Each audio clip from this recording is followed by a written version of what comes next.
എല്ലാവർക്കും സുഖാണല്ലോ. എൻ്റെ മറ്റൊരു വീഡിയോയിലേക്ക് എല്ലാവർക്കും സ്വാഗതം. ഇന്നത്തെ യാത്ര അമ്പലത്തിലേക്കാണ്. നാട്ടിലൊക്കെ ആണെങ്കിൽ നമുക്ക് ഒന്നെങ്കിൽ രാവിലെയോ വൈകുന്നേരമോ കുളിച്ച് നമുക്ക് മിക്ക ദിവസങ്ങളിലും അമ്പലത്തിലേക്ക് പോകാൻ പറ്റും. പക്ഷേ UAE അമ്പലത്തിൽ പോകണമെങ്കിൽ ഒന്നെങ്കിൽ ദുബായിൽ പോകണം, അബുദാബിക്ക് പോകണം. ഞങ്ങളിപ്പോൾ പോകുന്നത് ദുബായിലേക്കാണ്. ദുബായ് യാത്ര ഞാൻ ആദ്യമായിട്ടല്ല എൻ്റെ ചാനലിൽ പോസ്റ്റ് ചെയ്യുന്നത്. അതുകൊണ്ട് പോകുന്ന വഴികളും കാണുന്ന കാഴ്ചകളും മിക്കവാറും ഒരുപോലെ തന്നെയാണ്. പക്ഷേ ആ വഴികളുടെ ഭംഗി കാണിക്കാതിരിക്കാൻ എനിക്ക് തോന്നാറേയില്ല. ഓരോ യാത്രയിലും അത് വീണ്ടും ആസ്വദിക്കാറുണ്ട്. പിന്നെ ദുബായിയുടെ പ്രധാന ആകർഷണമായ ബുർജ് ഖലീഫ കാണുമ്പോഴെല്ലാം മനസ്സിലൊരു സന്തോഷവും നിറയും. എത്ര പ്രാവശ്യം കണ്ടാലും ആദ്യമായി കാണുന്ന അതേ കൗതുകവും സന്തോഷവും ഇന്നും തോന്നാറുണ്ട്. ഇങ്ങനെ കുറേ നേരത്തെ യാത്രയ്ക്കൊടുവിൽ ഞങ്ങൾ അമ്പലത്തിന് അടുത്തെത്തി കേട്ടോ. നമ്മളുടെ നാട്ടിലെ പോലെയുള്ള അമ്പലമൊന്നും ആരും പ്രതീക്ഷിക്കേണ്ട.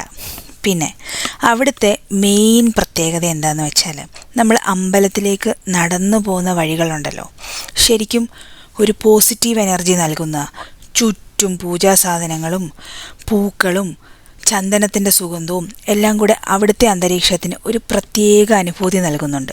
അമ്പലത്തിനകത്ത് കയറുന്നതിന് മുന്നേ തന്നെ മനസ്സിൽ ഒരു ശാന്തത അനുഭവപ്പെടും.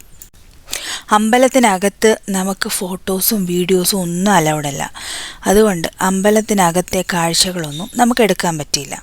അങ്ങനെ അമ്പലത്തിനകത്ത് തൊഴുതിട്ട് ഞങ്ങളെല്ലാവരും പുറത്തിറങ്ങി. പിന്നെ വേറൊരു കാര്യം എന്താണെന്ന് വെച്ചാൽ, ഞങ്ങൾ രാവിലെ ഭക്ഷണമൊന്നും കഴിക്കാതാണ് വീട്ടിൽ നിന്ന് ഇറങ്ങിയത്. അപ്പോൾ ഇനിയും ഭക്ഷണം കഴിക്കാനുള്ള ഒരു തയ്യാറെടുപ്പിലാണ്. അപ്പോൾ അതുകൊണ്ട് ദുബായിൽ കാലിക്കറ്റ് പാരഗൺ റെസ്റ്റോറൻറ്റിലേക്കാണ് ഞങ്ങൾ പോയത്. എനിക്ക് അവിടുത്തെ ഫുഡ് ഭയങ്കര ഇഷ്ടമാണ്. ദുബായ് പോകുമ്പം മാത്രമാണല്ലോ നമുക്ക് ഇവിടുന്ന് ഫുഡ് കഴിക്കാൻ പറ്റുന്നത്. അതുകൊണ്ട് ഇവിടുന്ന് കഴിക്കാൻ കിട്ടുന്ന ചാൻസുകളൊന്നും ഒഴിവാക്കാറില്ല. ഫുഡ് വേഗം വരണേന്ന് ഇങ്ങനെ പ്രാർത്ഥിച്ചുകൊണ്ട് കാത്തിരിക്കുമായിരുന്നു. അത്രയ്ക്ക് വിശപ്പായിരുന്നു. ഒരു ചായ പോലും കുടിക്കാതെയായിരുന്നു രാവിലെ വീട്ടിൽ നിന്ന് ഇറങ്ങിയത്.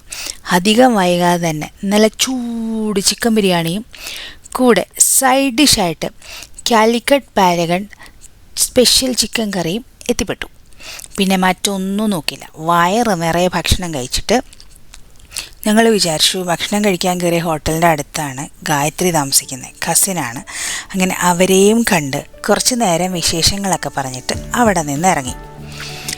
ബിരിയാണി കഴിച്ചതുകൊണ്ട് ചെറിയ രീതിയിൽ ഉറക്കമൊക്കെ വരുന്നുണ്ടായിരുന്നു. പക്ഷേ ഉറങ്ങാൻ പറ്റത്തില്ലല്ലോ.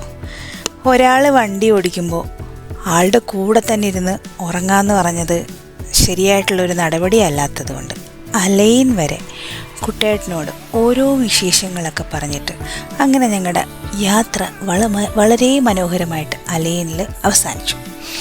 ഇനിയും അടുത്ത ഒരു വീഡിയോയുമായിട്ട് വീണ്ടും കാണുന്നിടം വരെ tata bye bye, see you, good night. Please like, share and subscribe.